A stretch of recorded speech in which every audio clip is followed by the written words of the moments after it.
नमस्कार विश्व भिगु चक्रवर्ती आरो एक बार आपनादेर दुआरे सकलके आमार आंतरिक प्रीति शुभेच्छा अभिनंदन जानिए आजकेर अनुष्ठान आमी शुरू करछि। आजकेर जे अनुष्ठानटा सेई अनुष्ठानटा एकटु भिन्न स्वादेर अनुष्ठान, कारण प्रत्येकटी मानुषे आजके अर्थनैतिक अवस्थार मध्य दिए चरम कष्टेर मध्य दिन यापन करछे। तो सेक्षेत्रे आज के आमी जेटा बोलबो प्रतिटी जातकेर क्षेत्रे एटा खूबई जरूरी एवं आमार अनुष्ठानटा आपनारा फलो राखबेन। एर आगेও विगत दिने बोलेছি विश्व भिगु चक्रवर्ती एकटी फेसबुक पेज लाइव आछे, फेसबुक पेज ओखाने आमार विभिन्न प्रोग्राम छाड़ा आछे। सेई प्रोग्रामटा आपनारा always follow my Facebook page, नाम देया आछे विश्व भिगु चक्रवर्ती। ओखाने आपनारा लाइक करबेन, शेयर करबेन, कमेंट्स करबेन। ओखान थेके आपनी आपनार जे कोनो समस्यार समाधान, रोग व्याधि, आर्थिक शत्रु दमन, अबाध्य सन्तान, स्वामी स्त्रीर सुसम्पर्क थेके वंचित जे कोनो प्रोग्राम किन्तु ओखाने देया रयेछे। Each and every day you follow my Facebook page @Biswa Bhigu चक्रवर्ती। आमार फोन नम्बर आपनादेर प्रत्येकेर काछेई आछे, सेटा हच्छे 9875498291। आरेकटी नम्बर हच्छे 9034833242। এই নাম্বারটিতে আপনারা কি করবেন, আমাকে হোয়াটসঅ্যাপে you can message any kinds of, আপনি কি জানতে চান সেটা আপনি মেসেজে আমাকে জানাবেন। তো আজকে আমি আমার প্রোগ্রামে চলে আসি, সময় নষ্ট না করে আজকে আমি আমার প্রোগ্রামে চলে আসি। সেই প্রোগ্রামটা হলো কোনো একটা জাতক কিংবা জাতিকার ক্ষেত্রে তার आर्थिक अवस्था, फिनान्शियल पजिशन आमी की करे विचार करब, तार एकदम पुंखानुपुंख विचार आमी आपनादेर सामने बोलबार चेष्टा प्रकाश करछि। এই প্রোগ্রামের মাধ্যমে প্রতিটি ছক, ইচ এন্ড এভরি ছক will be calculated by this way. এটা হচ্ছে অ্যাস্ট্রোলজির প্রথম খুব ফান্ডামেন্টাল একটা ব্যাপার। ফান্ডামেন্টাল ছাড়াও এখানে খুব গভীরভাবে একটা ছক কষে দেওয়া আছে। সেই ছকটার মধ্য দিয়ে আমি বিচার করব আজকে এই ব্যক্তির জীবনে আর্থিক স্ট্যান্ডার্ডটি, ফিনান্সিয়াল পজিশন কি হবে। সে কি ভিখারি হবে, নাকি সে প্রভূত ধনশালী হবে, না রিচেস্ট পার্সন হবে সারা পশ্চিমবঙ্গের মধ্যে, সেটা নিয়েই আজকে আমার আলোচনা। তো এই আলোচনায় সবচেয়ে আগে আপনাদের যেটা দেখতে হবে সেটা হচ্ছে যে কোনো একটি ছক নিয়ে আমি আজকে বিচার করছি। ধরুন কোনো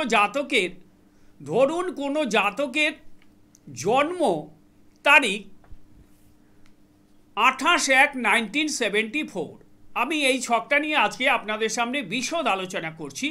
28/1/1974 at 8:59 AM at Kolkata, Monday. ঠিক আছে, এবার এই জাতকের লগ্ন হচ্ছে কন্যা, রাশি হচ্ছে মীন রাশি, বিশেষ উত্তর ভাদ্রপদ নক্ষত্র, নরগণ, গোজনি, বিপ্রবর্ণ। বর্তমানে এই জাতকের সানের দশা চলছে। এ হচ্ছে শুক্লপক্ষের পঞ্চমী তিথি ইকুয়াল টু, শুক্লপক্ষের পঞ্চমী তিথি মানেই হচ্ছে চন্দ্র ক্ষীণ, চন্দ্র দুর্বল। যদিও বা চন্দ্র বৃহস্পতির সাথে যুগ্মভাবে অবস্থান করছে, তৎসত্ত্বেও চন্দ্র কিন্তু এখানে অশুভ। যেহেতু পঞ্চমী, শুক্লপক্ষের পঞ্চমীতে চন্দ্র খুব ক্ষীণ থাকে, দুর্বল হয়, উইক হয়, সে সম্পূর্ণ ফল জাতককে দিতে পারে না। চন্দ্রের যে সমস্ত গুণাবলী আছে সেই গুণাবলী কিন্তু সেই জাতক কিংবা জাতিকা পাবে না। এবার আমি যাচ্ছি একটা ছক বিচার করতে গেলে তার ধনভাব আমি বিচার করব, তার আর্থিক স্টেবিলিটি, তার দৈনন্দিন জীবনে আয়ের পজিশন, এটা আমি বিচার করব। এবার দেখুন, আমি আগে ছকটার সম্বন্ধে কোথায় গ্রহের সন্নিবেশগুলো বলছি। ফার্স্ট হচ্ছে লগ্ন হচ্ছে কন্যা লগ্ন, দ্বিতীয় ঘর ফাঁকা, তৃতীয় ঘরে কোনো গ্রহ নেই, চতুর্থ ঘরে রাহু বসে আছে, আর পঞ্চমে বসে আছে 4টি শুভ গ্রহ, 3টি শুভ গ্রহ এবং একটি অশুভ গ্রহ। 3টি শুভ গ্রহ কে কে? শুক্র, বুধ, বৃহস্পতি এবং রবি। রবি কিন্তু এখানে শনির ঘরে থাকলেও রবি যেহেতু শুক্র এবং বুধের সাথে কানেক্টেড হয়েছে, রবিকে এখানে মধ্যম গ্রহ হিসেবে বিবেচিত হবে। পঞ্চম ঘরে এই 4টি গ্রহের সন্নিবেশ রয়েছে। ষষ্ঠ ঘর ফাঁকা, ষষ্ঠ ঘরে কোনো গ্রহ নেই। সপ্তম ঘরে বসে আছে চন্দ্র, কার নক্ষত্রে? উত্তর ভাদ্রপদ নক্ষত্রে, তার মানে শনির নক্ষত্রে বসে আছে। এইবার দেখুন, অষ্টমে বসে আছে মঙ্গল, ভরণী নক্ষত্রে, মঙ্গল বসে আছে ভরণী নক্ষত্রে, এবং দশমে বসে আছে কেতু এবং শনি। এরা দুজনেই মৃগশিরা নক্ষত্রে অবস্থান করছে। কেতু এবং শনি বোথ ইজ ইন মৃগশিরা নক্ষত্র। তো এবার এই ছকটার মধ্য দিয়ে আমি বিচার করতে চাচ্ছি এই জাতকের আর্থিক পজিশন কি হবে। প্রত্যেকেই, আজকে আমি আপামর জনতা প্রত্যেকের ক্ষেত্রেই বলছি, আর্থিক স্টেবিলিটি কিন্তু সবচেয়ে বড়। পয়সা না থাকলে আপনার জীবনে কোনো মূল্য নেই। কিন্তু আপনি কি পয়সা পাবেন? আপনার কি পয়সা আদৌ আছে? যদি থাকে, কোন লাইনে আছে? কোন লাইনে গেলে আপনি পয়সা রোজগার করতে পারবেন? লাইনটা আপনার কি হবে? সেই জন্য আমি আমার প্রোগ্রামে সব সময় আপনাদের কাছে বলি, আপনি ক্যারিয়ারটা কোন লাইনে নেবেন তার জন্য সবার আগে সন্তান ভূমিষ্ঠ হওয়ার সাথে সাথেই মোটামুটি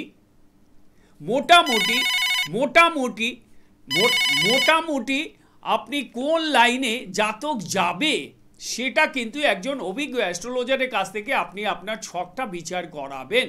সেক্ষেত্রে আপনার আর্থিক স্টেবিলিটি, আপনার জীবনের পুঙ্খানুপুঙ্খ বিচার সে করে দিতে পারবে। তার আয়ু কতদিন, সে কতদিন বাঁচবে, তার আর্থিক পজিশন কি হবে, তার ম্যারিটাল পজিশন কি হবে, কনজুগাল লাইফ কি হবে, গাড়ি বাড়ি হবে কি না, কি অসুখে তাকে ডিস্টার্ব করতে পারে, কোনো শত্রু দ্বারা জীবন আহত হতে পারে কি না, কোনো শত্রু দ্বারা তার জীবন নিঃশেষ হয়ে যেতে পারে কি না, সন্তান দ্বারা তার কোনো রকম ক্ষতি আছে কি না, এ সমস্ত ব্যাপার আপনি সব জানতে পারবেন। আপনার স্বামী বা স্ত্রীর সম্পর্কে আপনি A to Z জানতে পারবেন। একজন অভিজ্ঞ অ্যাস্ট্রোলজার বলে দিতে পারেন, একজন অভিজ্ঞ অ্যাস্ট্রোলজার সব বলে দিতে পারেন এই ব্যাপারগুলো। তো আমি আজকে অন্য কথা না বাড়িয়ে আমি আজকে যেটা প্রোগ্রামটা করছি সেই প্রোগ্রামটা আপনারা মন দিয়ে শুনেন। ইট is very important to everyone, to every people of in India. মানে প্রত্যেকের ক্ষেত্রে এই আর্থিক যে কন্ডিশন, স্ট্যাটাস, সেই স্ট্যাটাসটা বিচার করা প্রয়োজন। এবার দেখুন আমি কি করে বিচারটা করব। সবার আগে বিচারটাই আমাকে করতে হবে এই কোষ্ঠীতে। দেখুন এই কোষ্ঠীতে কি রয়েছে। এই কোষ্ঠীতে সবার আগে দেখতে হবে এই লগ্নের ক্ষেত্রে পাপগ্রহ কারা। এই লগ্নের ক্ষেত্রে পাপগ্রহ কে কে? এই লগ্নের ক্ষেত্রে পাপগ্রহ হচ্ছে মঙ্গল, বৃহস্পতি, রবি। মঙ্গল, বৃহস্পতি, চন্দ্র, নট রবি, মঙ্গল, বৃহস্পতি, চন্দ্র। মঙ্গল কিন্তু এখানে মারক গ্রহ। মঙ্গল এবং বৃহস্পতি কিন্তু মারক গ্রহ। এই মঙ্গলের দশায় জাতকের মৃত্যু হওয়ার সম্ভাবনা থাকবে। জাতকের মৃত্যুর সম্ভাবনা হচ্ছে মঙ্গলের দশা। যেহেতু মঙ্গল অষ্টমে রয়েছে, অষ্টমে থাকলেই যে মঙ্গল জাতকের মৃত্যু হবে এরকম কোনো কথা নেই, কিন্তু এই জাতকের ক্ষেত্রে মঙ্গলের দশাতে তার মৃত্যু হওয়ার সম্ভাবনা অধিকাংশেই পাওয়া যাচ্ছে। এইবার দেখলাম এই লগ্নের ক্ষেত্রে শুভ গ্রহকে, অশুভ গ্রহকে, পাপগ্রহকে বলে দিলাম, মারক গ্রহকে বললাম। এইবার আমি বলবো শুভ গ্রহকে। শুক্র এবং বুধ হচ্ছে শুভ গ্রহ।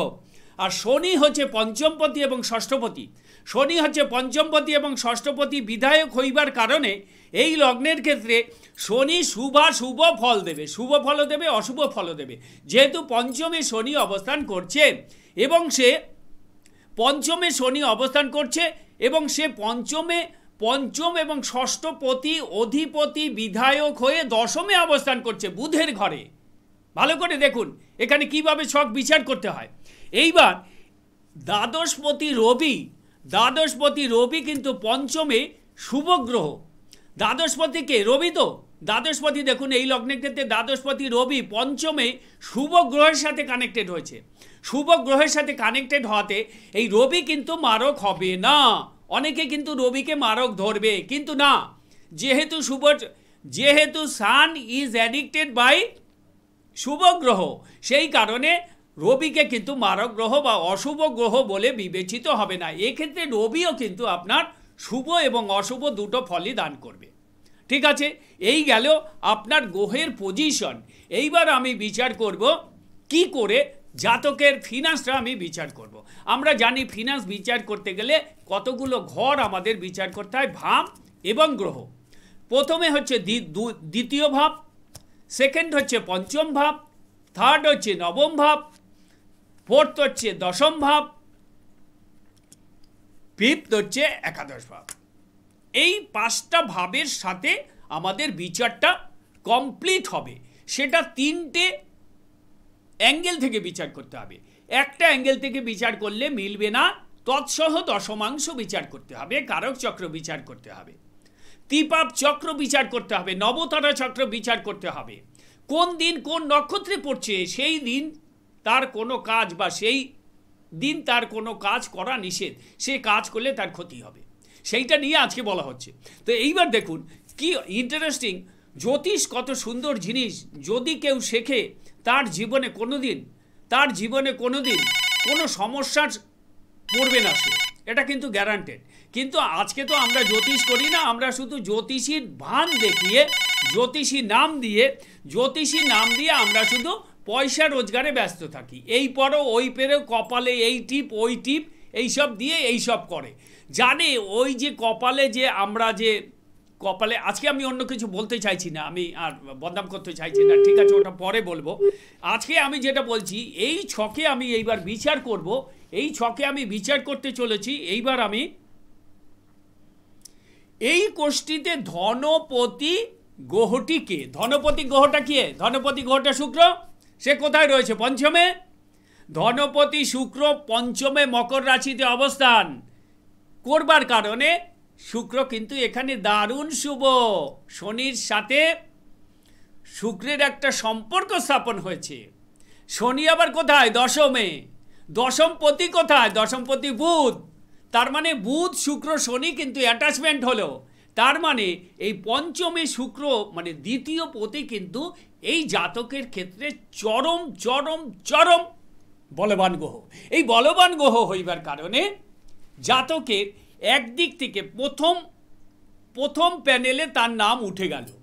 এইবার সেকেন্ড প্যানেল বলছি। পঞ্চম স্থানে দ্বিতীয় পতি, নবম পতি।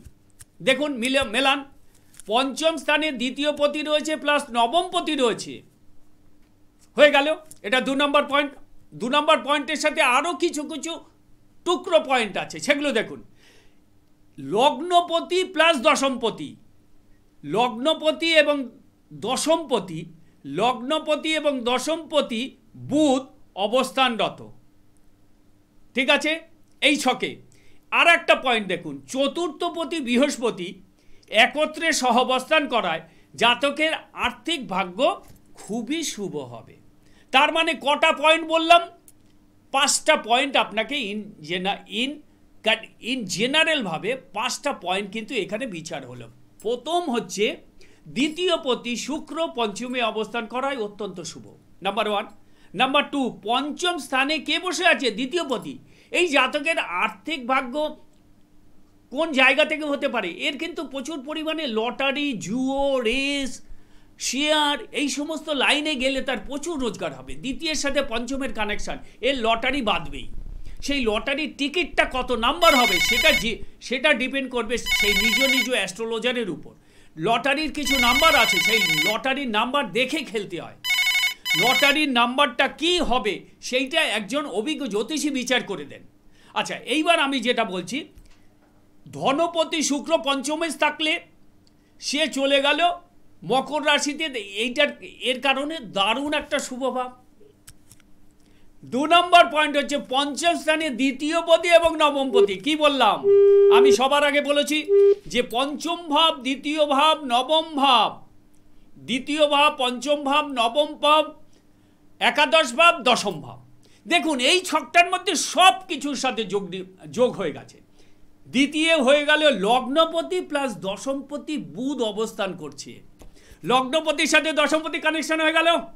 লগ্নপতিকে বুধ আর দশমপতিকে বুধ। দেখুন রবি বুধের সাথে একসাথে রয়েছে পঞ্চমে, দারুণ শুভ। আর একটা পয়েন্ট, চতুর্থপতি বৃহস্পতি এখানে শুভভাবে অবস্থান করছে। এই বৃহস্পতি অনেকে বলে আর্থিক শুভ গ্রহ, আমি বলি না, বৃহস্পতি কখনো আর্থিক শুভ গ্রহ হতে পারে না, এটা একটা কমন কথা। আর্থিক শুভ গ্রহ বৃহস্পতির অবদান আছে, কিন্তু বৃহস্পতি সর্বক্ষেত্রেই যে আপনার শুভ গ্রহ হিসাবে আপনাকে ফল দিয়ে যাবে এরকম কোনো কথা নেই, কোনো শাস্ত্রে লেখা নেই। তার চাইতে বেশি বিচার করব আমি শুক্রকে। শুক্র দৈত্যগুরু হলেও সে বেশি ফল দেবে, বোঝাতে পারলাম? এইবার শুক্র গেল, বৃহস্পতি গেল। এই লগ্নের ক্ষেত্রে বৃহস্পতি কিন্তু নিচস্থ হয়ে বসে আছে এবং চতুর্থ ভাবের সাথে সে কানেক্টেড হয়েছে। দেখুন চতুর্থ ভাবে রাহু রয়েছে, কিন্তু চতুর্থপতি এবং সপ্তমপতি বৃহস্পতি সে কিন্তু বসে আছে নিচস্থ হয়ে শনির ঘরে। বৃহস্পতি শনি কিন্তু অ্যান্টি, বৃহস্পতি শনিকে কখনো ফেভার করে না, গুরুচণ্ডাল যোগ হয়ে যায়। বৃহস্পতি শনি যদি একসাথে থাকে, বৃহস্পতি রাহু যদি একসাথে থাকে, তাকে গুরুচণ্ডাল যোগ বলা হয়। এই গেল আমি আমার ফিনান্স নিয়ে বলছি এই ছকটার। এবার হয়ে গেল এই জাতকে, তার মানে আমি 5টা যে পয়েন্ট পেলাম, এই 5টা পয়েন্টটি দ্বারা জাতককে সুস্পষ্টভাবে without any hesitation any astrologer can give signal that person will be richest person। সে বহুভাবেই সে রিচেস্ট হবেই হবে, সে ধনপতি হবেই, কোনোভাবেই আর্থিকভাবে সে কোনো দিন ফেইলিওর হবে না। আর্থিকভাবে সে নানা রকমভাবে পয়সা রোজগারের একটা স্কোপ, সুযোগ সে পাবে।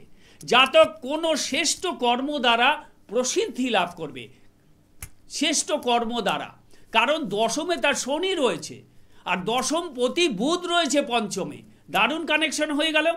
প্রভূত ধনশালী হবে এই বিষয়ে দেয়ার ইজ নো ডাউট, এখানে কোনো রকম সন্দেহ নেই যে এই ব্যক্তি ধনশালী হবে না, এই ব্যক্তি যে কোনো প্রকারে ধনশালী হবেই। এটা গেল ফিনান্সিয়াল একটা মেইন দিক। এইবার আরও কতগুলো দিক আছে, কি কি? এই চারটার আরও কতগুলো দিক আছে, দেখুন ভালো করে। 4টে যোগ হয়েছে, দেখুন এই ছকটাতে জাতকের 4টে যোগ হয়েছে, 4টে শুভ যোগ হয়েছে। বলুন তো কি কি? আপনারা সবাই জানেন রবি বুধ মানে বুধাদিত্য যোগ, কিন্তু বুধাদিত্য যোগ সব ক্ষেত্রে শুভ ফল দেয় না। মেষ সিংহ ধনুতে রবি বুধাদিত্য যোগ সবচাইতে প্রকট হয়, বলবান হয়, অন্য ক্ষেত্রে বলবান হয় না।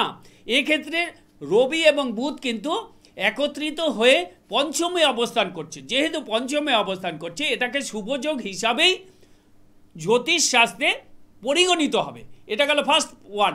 সেকেন্ড পয়েন্ট হচ্ছে সুনফা যোগ হয়েছে। দেখুন এই জাতকের সুনফা যোগ হয়েছে। দেখুন চন্দ্র এবং মঙ্গল, চন্দ্রের দ্বাদশে মঙ্গল এবং